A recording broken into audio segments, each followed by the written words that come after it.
Bonjour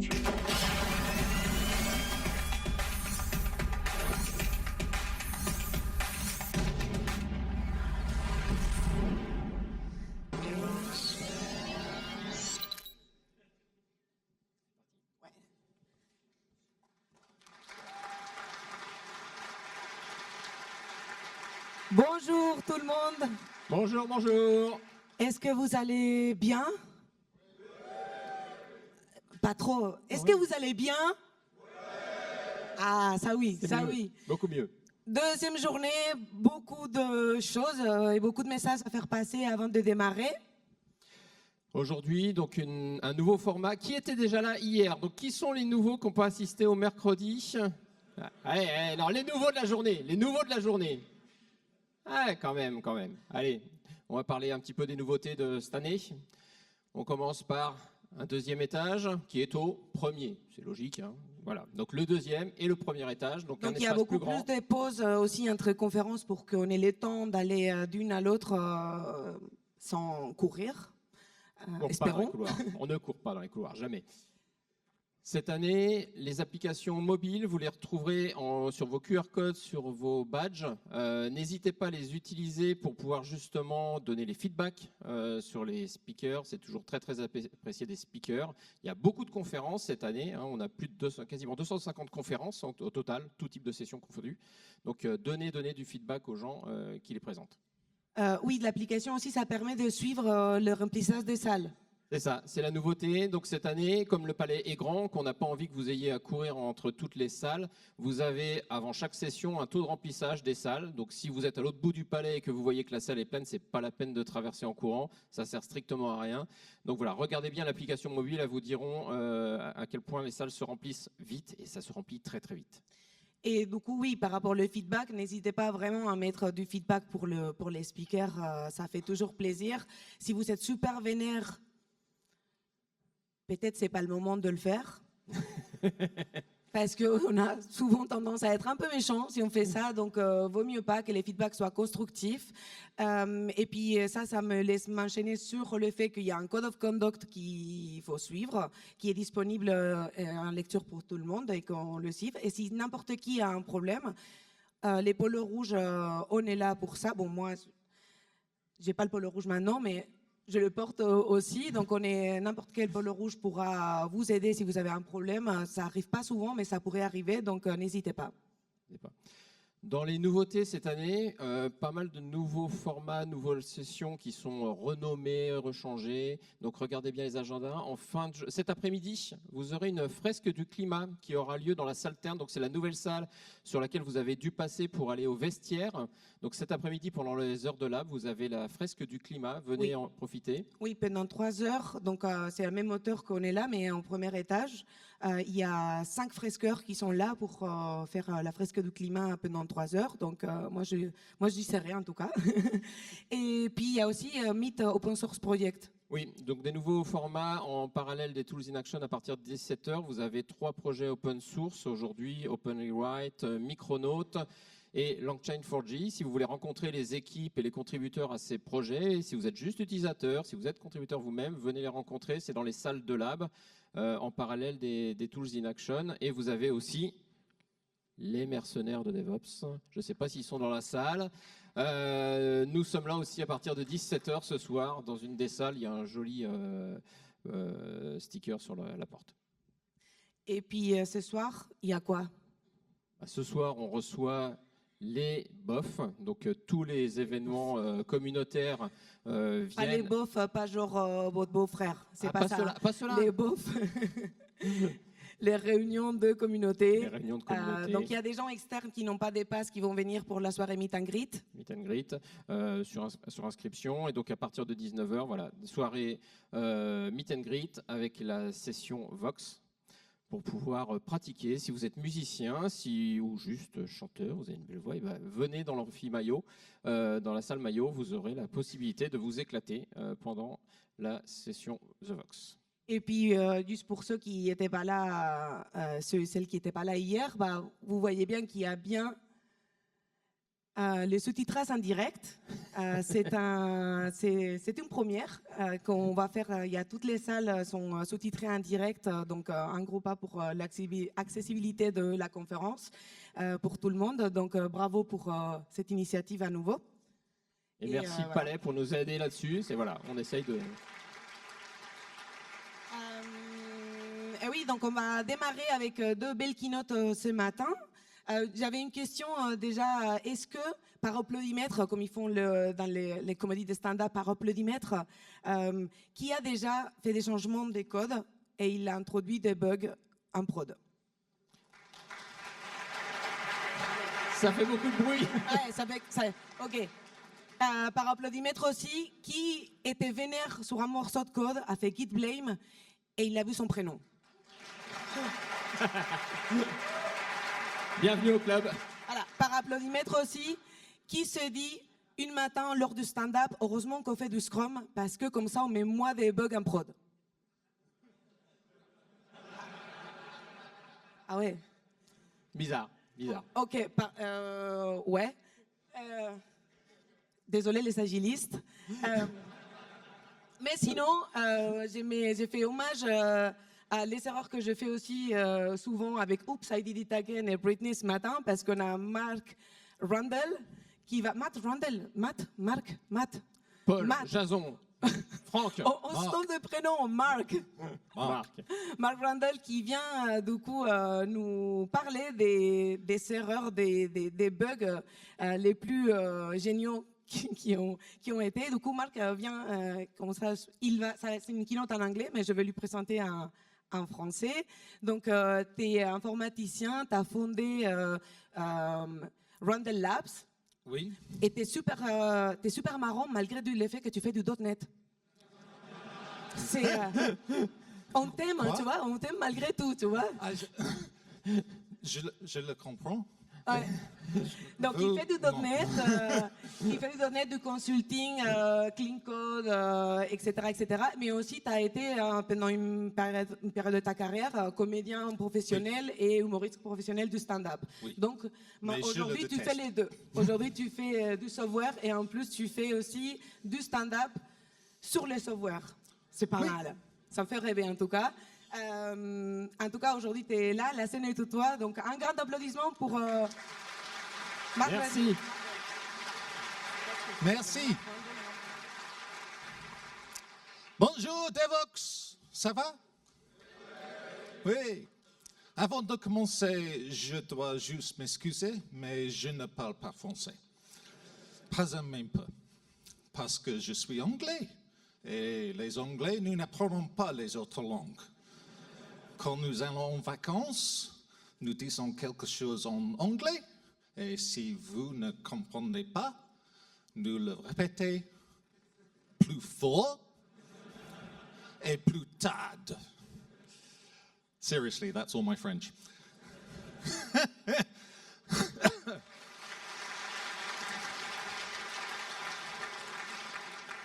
I kind of speak it. I don't understand it when you guys speak it, sorry. So yes, let's talk about some of programming's greatest mistakes, including me. There we go. Before I start, there is a content disclaimer. Nobody dies, okay? None of these mistakes have ever killed anybody, but believe me, when I was researching this, software has killed people, okay?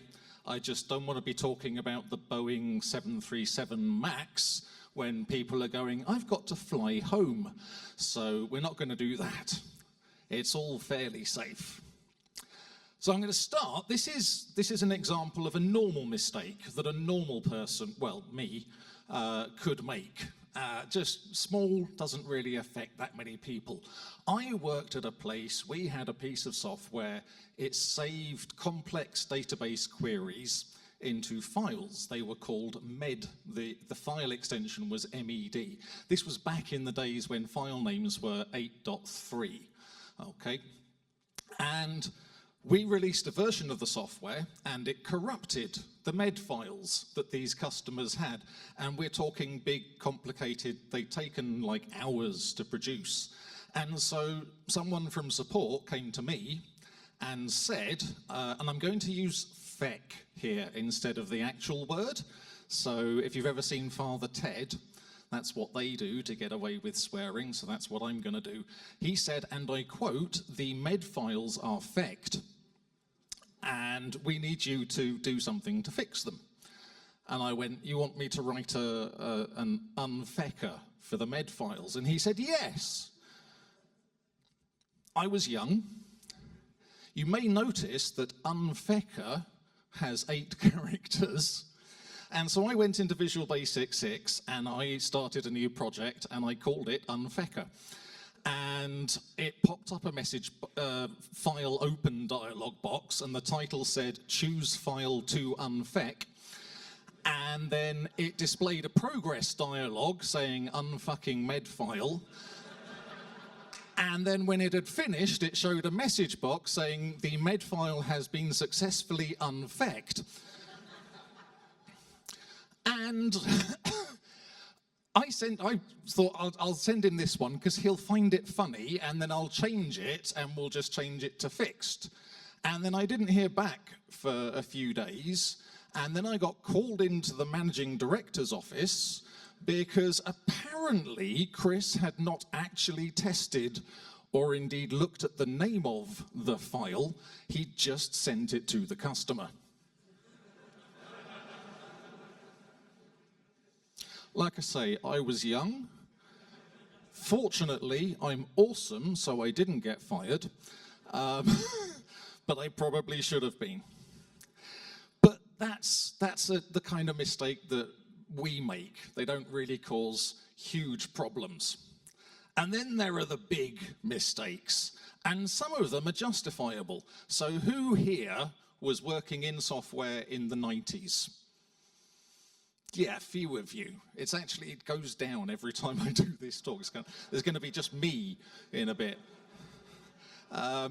But no, the Y2K bug, this was a huge thing, and people think, oh, why were we only using 2 characters for the year? Obviously that was going to cause a problem. But the thing is, back in the 1950s, when they started doing this was our data storage. That is a single line of Fortran code, okay? This is core memory. This is the first sort of volatile memory that we ever had. And this is a bunch of pins, and through each pin, 2 copper wires are threaded in perpendicular to each other. And these were literally knitted mostly by women under microscopes. And so core memory cost $1 a bit. There was no such thing as a byte in those days. The number of bits that you had was arbitrary, but it was $1 a bit, so a byte would have cost $8. So a kilobyte, 1 kilobyte would have cost $8,000. So we wanted to use as little as possible. And so COBOL in the 1960s used this as its date format, a PIC9, which says this is characters from 0 to 9, and there are 6 of them, and that was the date format. And that made perfect sense. At the end of the 1960s, this guy came along. This is Bob Beamer, and he said, this is going to be a problem in about 30 years' time. And people went, that's a problem for people who won't have retired in 30 years. They can deal with it. And he came back at the end of the 1970s and he went, can we maybe think about doing something about it now? Yeah, but just go away, Bob, we're busy. And again at the end of the 1980s. And I have been working in software since 1990. And for the first 5 years of my career, I don't remember hearing anything about it. And then suddenly it was a problem, and we were all charging around, and it cost an absolute fortune to fix this thing. The estimate, and this is in the middle of the estimates, $500 billion was spent upgrading COBOL code, rewriting software into newer things that used 4 digits for the year. And then the year 2000 came, no nuclear meltdowns, no planes fell out of the sky, and the rest of the world, the non-technical, went, well, that was a lot of fuss about nothing, wasn't it? And we're like, yes, you're welcome.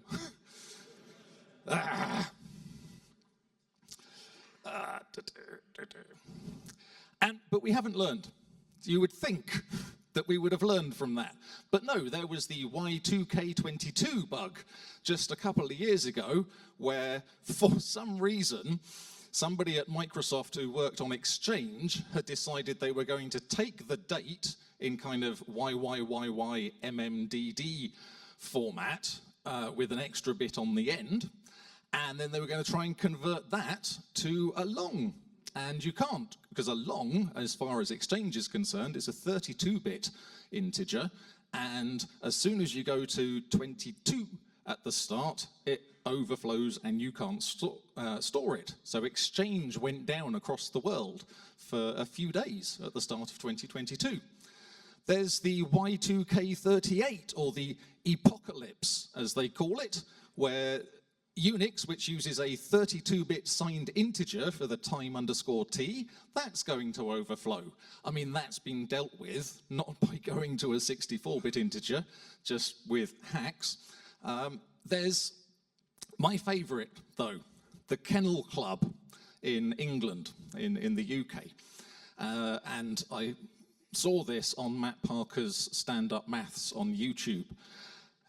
In the UK, in sort of dog circles, you have your dog's show name, which is some big long thing like Louis XIV le Premier Fou, or whatever, I don't know. If there's already a dog with that name, then your dog becomes that 2, and 3, and 4, and 5, and so on. And that was all fine until somebody tried to register the 38th dog of a particular breed with a particular name. And then it crashed with a database error, couldn't insert the record into the database. Can anyone guess, or does anyone know, what format they were storing that number in that caused it to overflow, where 37 was fine and 38 caused it to crash? Roman numerals. They were storing it in a text field, and it had 6 characters, and you can represent every number up to and including 37 with 6 characters. 38 is XXXVIII, and it overflows. I love that. Thank you, Matt Parker. So, this one was fun. The Pentium processor, Intel's Pentium processor, was the first processor that Intel released that actually had the floating point unit built into all the processors. So with the 486, there was the 486 and the 486DX, which had the floating point built in. Pentium, they were like, they all have the floating point unit built in. Everybody gets a floating point unit. And that was great, and we all got the floating point unit, except when people started rewriting software to use the floating point unit, because you could now rely on it being there. Well, let's say, what's 4,195,835 divided by 3,145,727? It's this. But the Pentium floating point unit thought it was this. That's a software error that has been encoded into silicon, put through very, very expensive manufacturing fabs, boxed, shipped, built into computers all around the world, and then someone found that. And Intel's immediate response was, if you can prove that this is a problem for you, we will send you a fixed version. They ended up, because everyone just went, oh, there's a glitch in Quake, and I think it's the floating point unit. And they just went, fine, we'll just replace all of them at a cost of $475 million. So yeah, that one's bad. There we go. Null. So we know the price of null because the guy who introduced it, Tony Hoare, British, by the way, taking responsibility for that one. And he actually called it his billion-dollar mistake. I mean, I think that's probably being generous. I think it's probably cost more than that. But Tony Hoare worked on Algol W.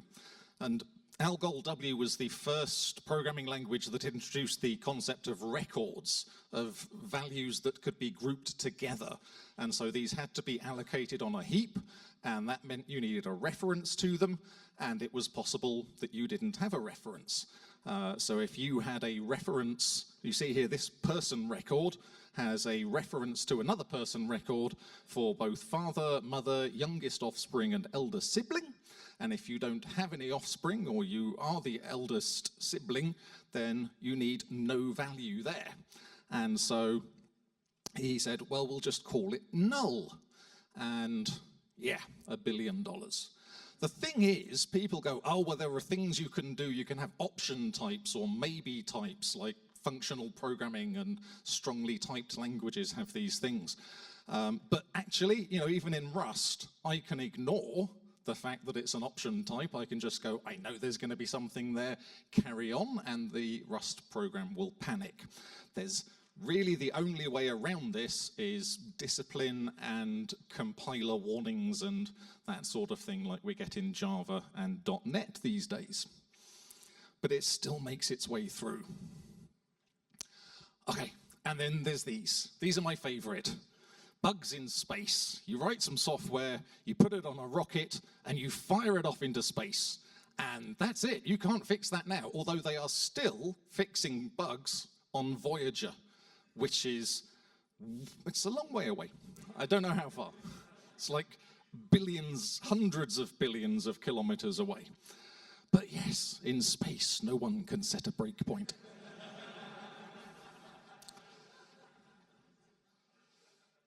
So, Mariner 1. This one is famous as the most expensive hyphen in history. It's not actually a hyphen. This is Mariner 1, and this was supposed to go off and explore the solar system and send us back wonderful pictures and data about planets. And this was not a programmer error. This was a spec error. And back in these days, because this was the 1960s, specs were quite often just mathematical equations, and then the programmer's job was to translate those into machine code, or Fortran, or something.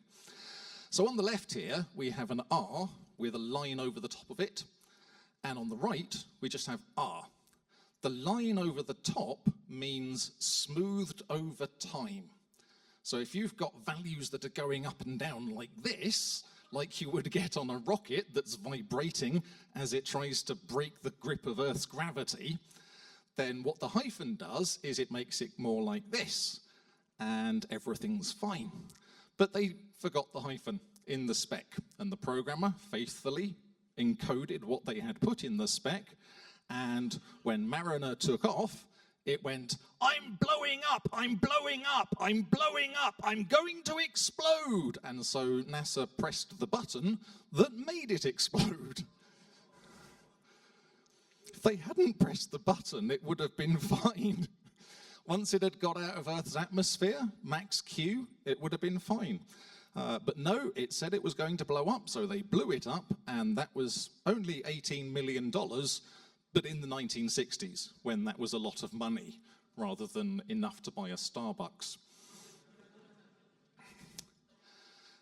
Another NASA one, the Mars Climate Orbiter. This one, I think I have exactly the right audience for this one. I think you are perfect. So, this is the Mars Climate Orbiter. This was supposed to go to Mars, put itself into orbit, and monitor the weather on Mars. I mean, it's weird, but there is weather on Mars. It has a very thin atmosphere. It has dust storms. NASA were interested, so they built this thing. Now, when NASA build things, they employ a lot of contractors. They work with Boeing and Lockheed Martin and people like this. And different parts of NASA missions are built by different companies in different parts of the United States. And one of the reasons NASA even exists is because every state gets to build bits of things for them, so all the senators love NASA. It's jobs. So, this gets fired off, and it has systems that are talking to each other. And it has a system built by Lockheed Martin that calculates the current total impulse, the total kind of thrust, how much push there is being generated. And Lockheed Martin output this number in pounds force seconds, which is the imperial measurement. NASA is the only organization in the whole of the United States that uses metric. Everyone else, and they have to use metric because they're working with us and the European Space Agency and the Russians and, you know, the sane people all around the world who use the sensible measurement system that's based on decimal and makes bloody sense. And not the imperial system where you go, what is an inch exactly? And they go, well, it's the length of 3 grains of barley laid end to end. What if the barley's big this year? Well, then the inch gets bigger. So yeah, Lockheed Martin are outputting pounds force seconds, and NASA's own software, which is calculating the trajectory, thinks that they are talking Newton seconds, because why wouldn't they be? And so when the total impulse calculation comes through, it goes, it's only 10. And NASA goes, well, it should be 44.5. We need to push harder. And so then they end up firing the engines too much. And this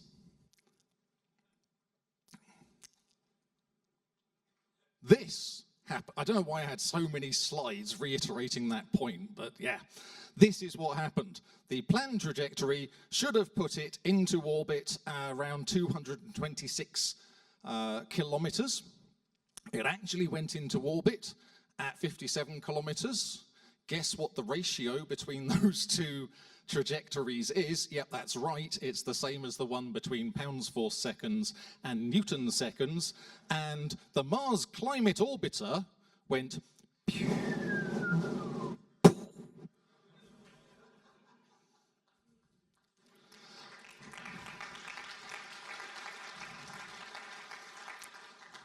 And all because Americans think they're special.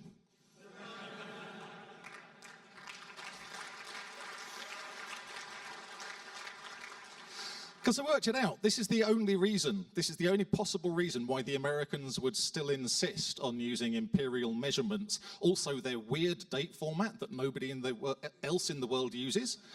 But it's American exceptionalism, right? Americans think they are the best. They are better than everybody else in the world. But how can you be better if you're not different? So they have to be different, so they can't change.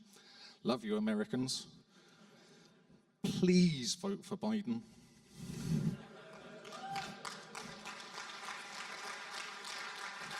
I know he sucks. Vote for him anyway. So yeah, that one was a bit more recent. That was in the 1990s, so that cost $327 million. And then they sent another one up to take pictures of that one where it had crashed on the surface. Big black scar straight through all the red. Lovely. That's why Elon's going. He just wants to clean it up. So, you don't get away with it.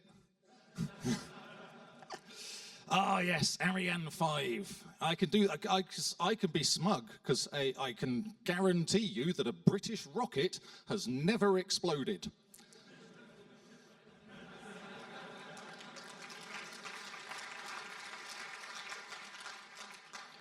Or existed. no, this was Ariane 5. This was the maiden flight of Ariane 5, and it took off, and it was spectacular. This is amazing, by the way. I love that France builds rockets, because you're not like America or Russia or China, but no, sod it, we're going to build rockets anyway, and we're going to put them into space, mostly. But yeah, so this was the first Ariane 5. So the rocket before this was called Ariane 4.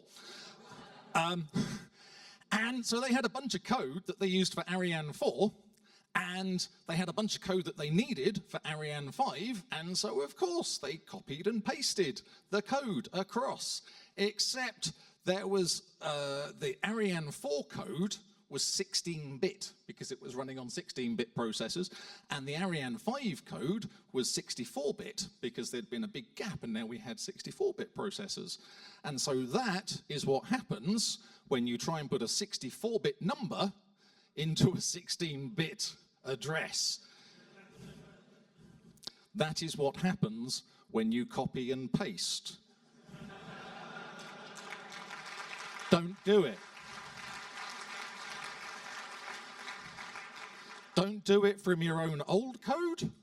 Definitely don't do it from Stack Overflow.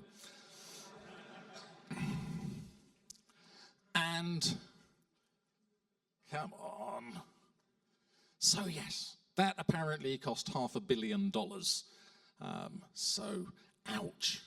But now it's flying beautifully, but we've got Ariane 6 coming, and I'm really looking forward to that, because Ariane's... No, honestly, I'm not going, that's going to be a really good explosion. No, it's going to be great, and I really hope it does not explode. So I've got about a minute left. I just want honourable mentions for Heartbleed, the sort of look what happened in the cache when I wasn't supposed to be looking at it, and Log4j, and Java's implementation of elliptical curve DSA, where if you passed it a 0, it went, yep, that's fine. And the M-series chips from Apple, which it turns out also have Heartbleed.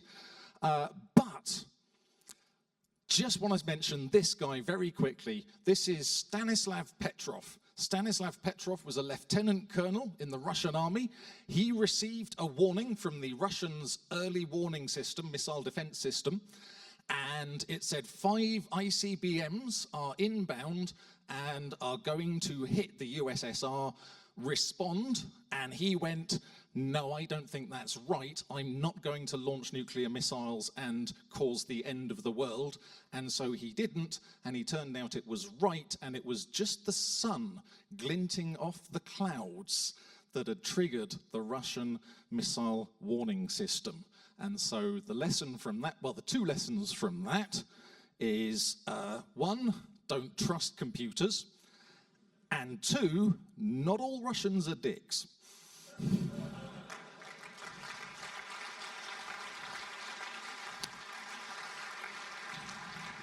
That is it from me. I hope that was informative and entertaining. I hope you have a fantastic rest of DevOps. I'm also talking about JavaScript later on today, so you can come and find me doing that.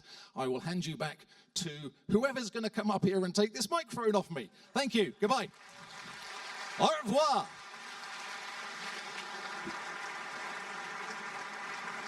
Merci, merci Marc.